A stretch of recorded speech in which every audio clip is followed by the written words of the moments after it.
Perkenalkan, nama saya Adinia Telambanua. Saya guru agama Kristen di UPTD SD Negeri 070975 Gunung Sitoli.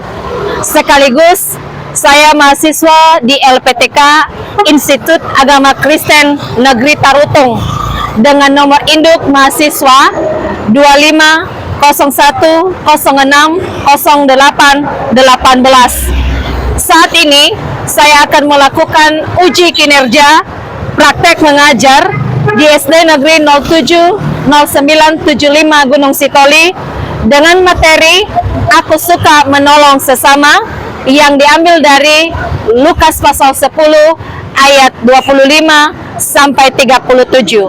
Untuk unit kelas 5, terima kasih. Selamat menyaksikan.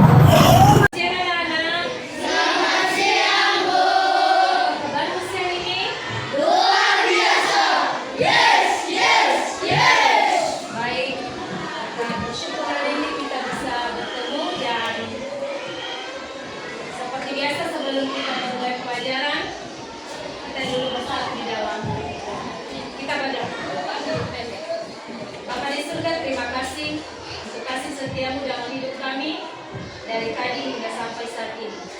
Tuhan, kami akan melanjutkan pelajaran agama. Berkati kami, khusus untuk anak-anak kami, bukakan hati dan pikiran mereka untuk bisa menerima pelajaran pada saat ini. Terima kasih Tuhan. Awal pertengahan hingga berakhir pertemuan ini kami serahkan di dalam tangan. Di dalam nama-Mu kami telah berdoa dan mengucap syukur. Amin. Anak-anak kami, yang menjadi pelajaran kita pada siang hari ini, yakni dengan judul Aku Suka Menolong. Adapun yang menjadi tujuan pembelajaran, yang pertama, peserta didik mampu menjelaskan dan menuliskan apa itu arti daripada tolong menolong. Dan yang kedua, peserta didik mendaftarkan contoh-contoh tindakan menolong semua orang tanpa mengenal batas. Dan yang ketiga, peserta didik mampu membuat rancangan kegiatan atau sebuah proyek untuk menolong sesama. Nah baik, untuk anak kami, saya yakin bahwa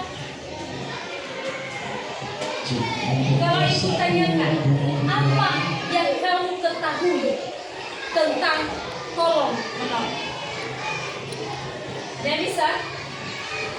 Farel, silakan. Menolong artinya saling membantu sesama. Tolong menolong artinya saling membantu sesama. Ada lagi? Baik, Gideon.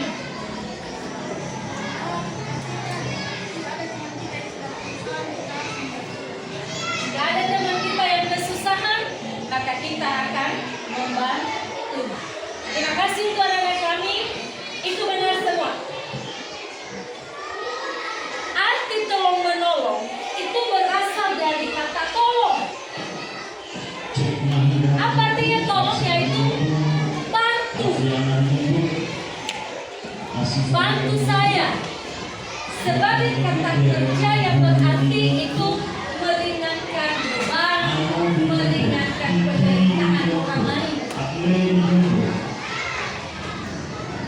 Tolong menolong itu adalah perbuatan seseorang kepada orang lain untuk memberikan sesuatu. Bisa juga kamu yang akan diberikan sesuatu. Kamu pernah menolong? Kamu pernah ditolong?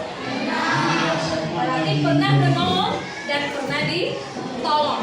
Nah, kalau dalam Alkitab, maka arti tolong menolong ini adalah berbelas kasih.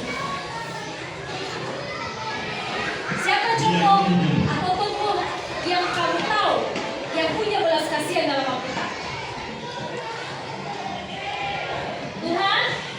Tuhan Yesus. Di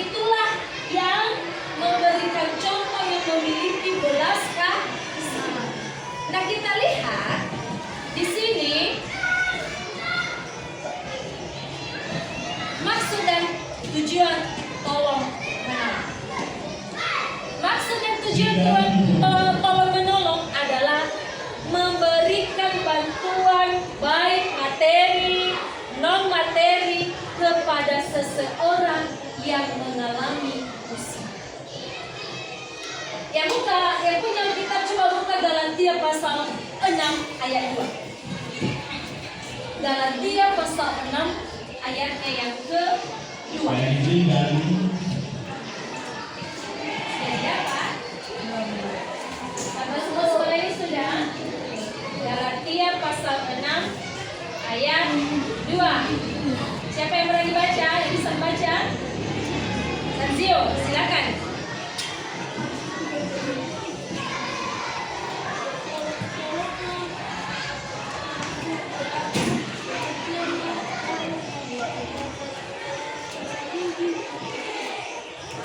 Kita sama-sama membaca ya. 1, 2, 3.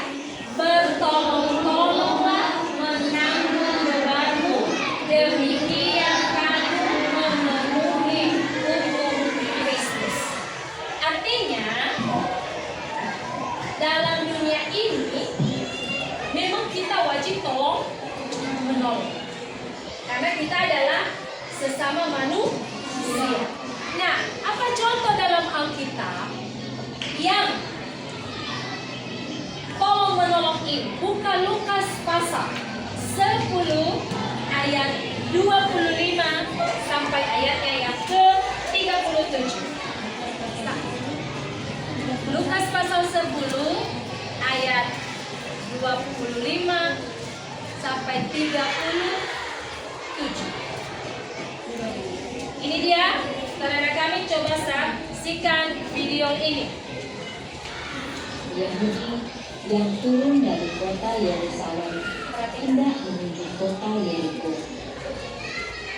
Ia harus berjalan melalui bukit yang terkenal banyak penyamun atau petambak.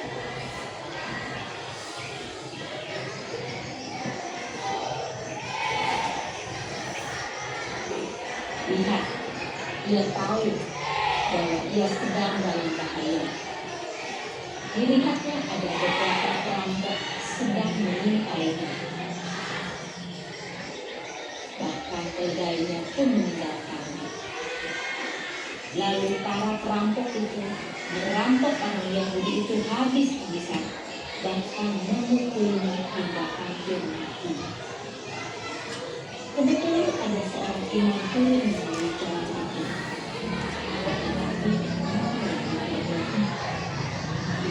Melihat ada orang tergeletak di tengah jalan, tetapi dia tidak menangis, dia tidak peduli.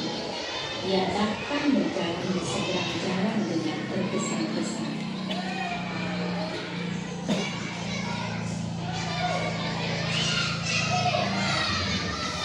Demikian pula seorang Lewi yang datang melalui jalan itu. Ketika dilihatnya ada orang tergeletak tak berdaya, orang Lewi itu berjalan ke hadapan tanpa menolak, tanpa mempedulikan.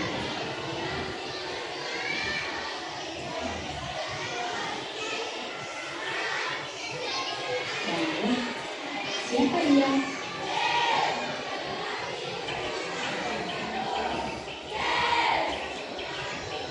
Dia adalah seorang Samaria yang dipandang hina oleh orang-orang Yahudi. Orang Samaria itu melihat ada orang tergeletak tak berdaya. Dia pun berbelas kasih. Dia bersegera menolongnya. Dia membersihkan luka-luka orang Yahudi itu dengan minyak dan anggur, lalu membalutnya.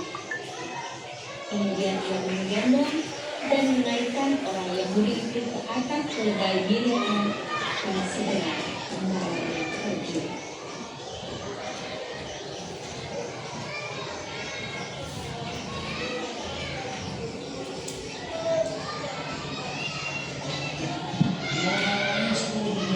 Orang Samaria itu pergi mencarikan penginapan untuk orang Yahudi.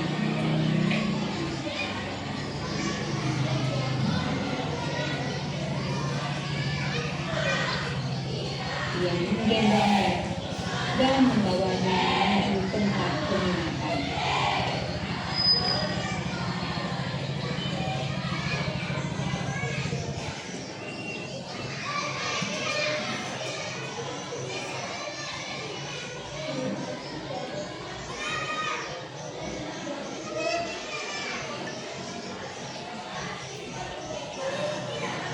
Lalu yang merawat kembali menuju desa Amangiri. Bahkan yang menjaga dan menemani sepanjang malam dengan duduk di samping orang yang diikuti. Sungguh mulia hati orang Samaria itu ya adik-adik.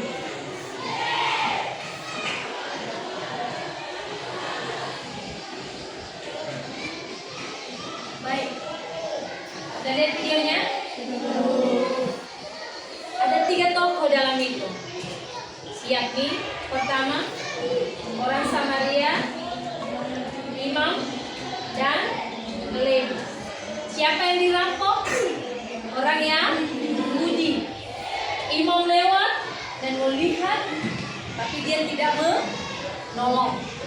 Seorang Lewi lewat, dia lihat, juga tidak Di dalam Alkitab Lukas pasal 10 ayat 25 sampai 37 tadi itu menjelaskan bagaimana orang Samaria yang murah hati menolong orang yang budi, yang pada hakikatnya orang Yahudi itu bukan siapa-siapa dia, tapi dia menolong imam yang sudah mengerti mana yang baik yang tidak. Dia hanya melirik, dia hanya melihat. Lewi yang kerjanya di bait Allah juga hanya melihat, dia tidak mau menolong. Terserah di situ. Tetapi orang Samaria yang bukan siapa-siapa dia, ditolongnya, diberikan minum dan dibawa ke penginapan. Dia baru menyelesaikan tugasnya setelah orang Yahudi itu sembuh. Anak-anak kami, apa saja contoh tindakan tolong menolong yang bisa kamu lakukan? Pertama, coba lihat yang bisa kamu lakukan di rumah. Anak perempuan misalnya, satu apa? Membantu ibu memasak. Sudah dilakukan? Karena anak perempuan biasanya ini pasti tidak. Contoh kedua, ada laki-laki misalnya ini apa? Membantu ayah mencuci mobil atau sepeda motor. Kamu bantu nyiramnya, sekaligus juga kamu siram motornya dan bisa saja juga, iya kan? Sabile. Yang ketiga apa? 1 dan 3. Membantu adik mengerjakan PR. Itu contoh-contoh. Ada banyak contoh lain lagi yang bisa kamu lakukan sebagai contoh tolong menolong yang bisa kamu lakukan di rumah. Kemudian di sekolah, apa yang bisa kamu lakukan di sekolah? Contoh tolong menolong di sekolah. Pertama, 1, membantu teman membersihkan halaman sekolah. Kedua, ya, yang ketiga, siapa yang sudah melakukan ketiga hal ini? Tunjuk tangan. Yang pernah melakukan contoh ini di atas. Ada orang ya. Oke, berarti sudah pernah dilakukan. Berarti tolong menolong itu sudah kamu lakukan dan dilakukan orang ke kamu, iya kan? Kemudian contoh tolong menolong yang bisa kamu lakukan di gereja. Kita baca 1 dan 3. Membantu teman menyapu gereja. 2. Membantu guru sekolah itu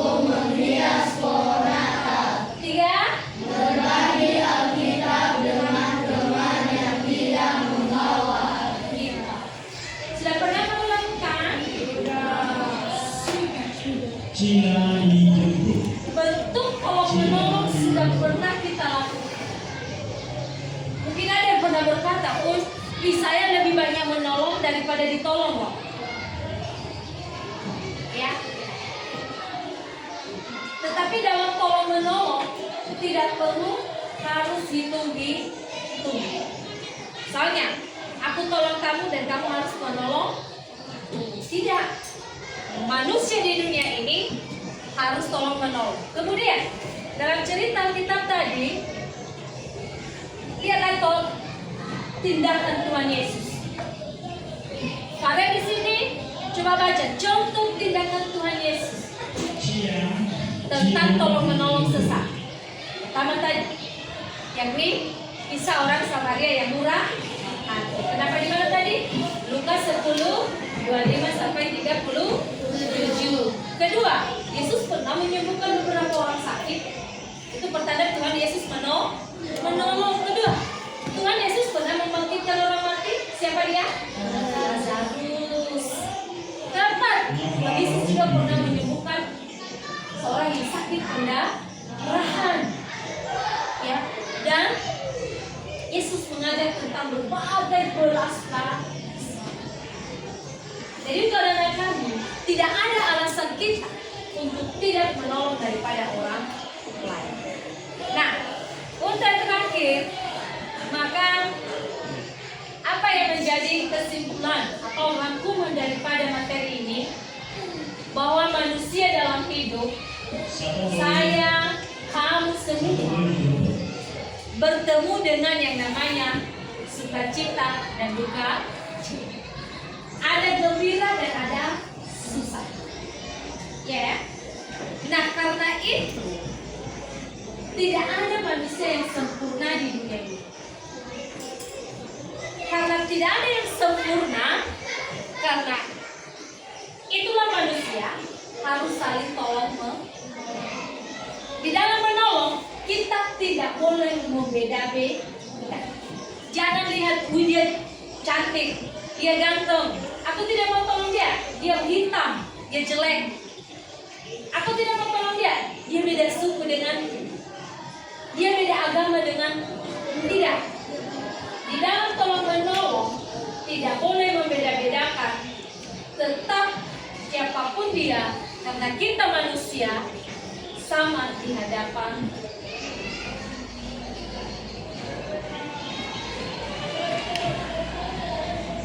Demikian, kalau ada yang kamu tanyakan, Ibu persilakan.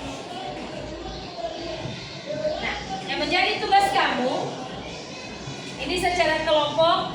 Yang pertama, yakni siapakah sesama manusia menurut Lukas 10 ayat 25 sampai 27.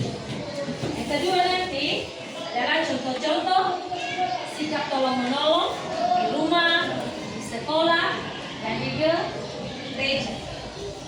Nah, saya berikan kesempatan kepada anak kami untuk berdiskusi sebentar, dan nanti dia akan mempresentasikan di depan.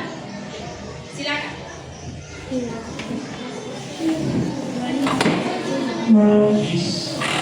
Sampai berapa kan? 37.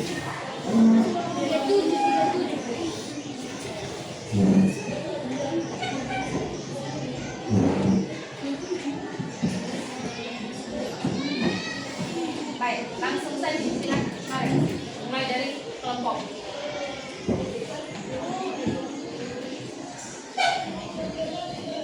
Di depan ini langsung membuat perwakilan daripada kelompok.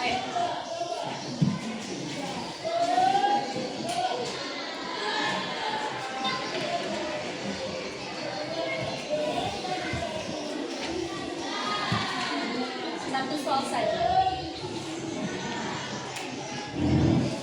Sip.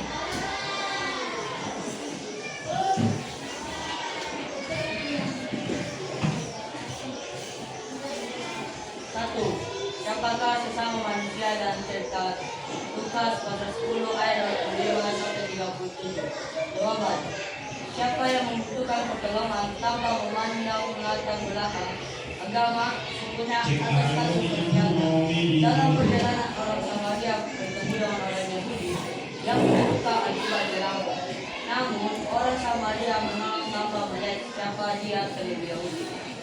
Baik, itulah hasil kelompoknya si Farel. Siapakah orang Samaria menurut Lukas pasal 10 ayat 25 sampai 37? Siapa tadi? Semua yang membutuhkan pertolongan tanpa harus membeda-beda. Itulah sesama kita manusia. Silakan ke belakang. Kelompok pilih. Silakan.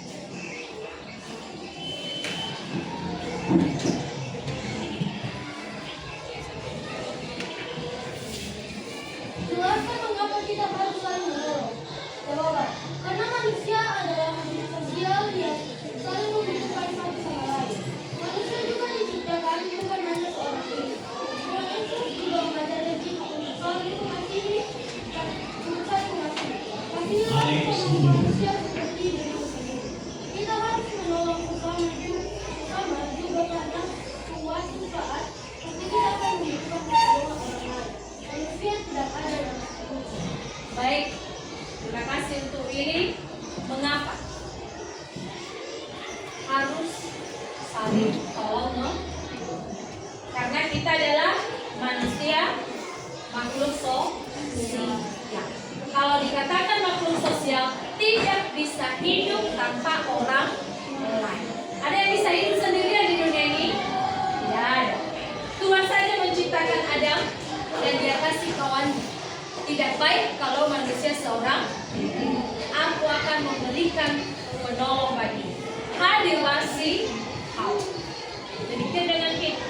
Kalau nggak ada teman kita dalam kali ini, satu ibu, satu Willy, bagaimana belajar ini? Tidak seru kan? Jadi karena kita saling membutuhkan, maka harus saling menolong. Terima kasih untuk Willy. Silakan ke tempat. Kelompok 3, silakan.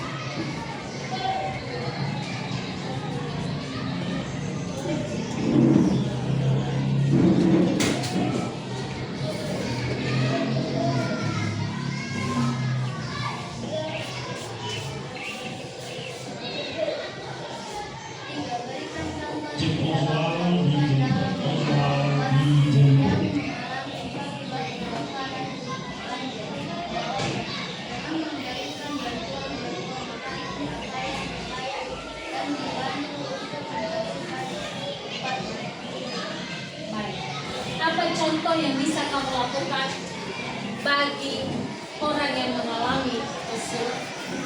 Contoh, sudah pernah lihat yang korban banjir, yang kebakaran, yang gempa?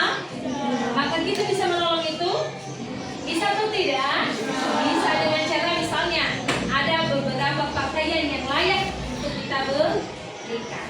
Ada juga mungkin sekedar sumbangan kecil yang bisa kita kumpulkan untuk menolong. Itu salah satunya. Oh, cari yang lain. Jangan bilang, Bu, saya tidak ada uang. Uang saya hanya 1.000. Tidak bisa saya tolong. Bahkan doa pun sudah bukti bahwa kita itu adalah menolong yang memberikan kemuliaan. Terima kasih untuk kelompok 3. Jadi, Yesus sudah memberikan contoh bagi kita. Orang Samaria yang murah hati sudah memberikan contoh juga bagi kita. Karenanya, mari kita meneladani Kristus dalam hidup kita untuk senantiasa menolong sesama kita yang membutuhkan. Sehingga nantinya hidup kita ini akan menjadi lebih berarti. Demikian materi kita pada siang hari ini. Dan Ibu akan melanjutkan nanti dengan membagikan LKPD ataupun lembar kerja daripada anak-anak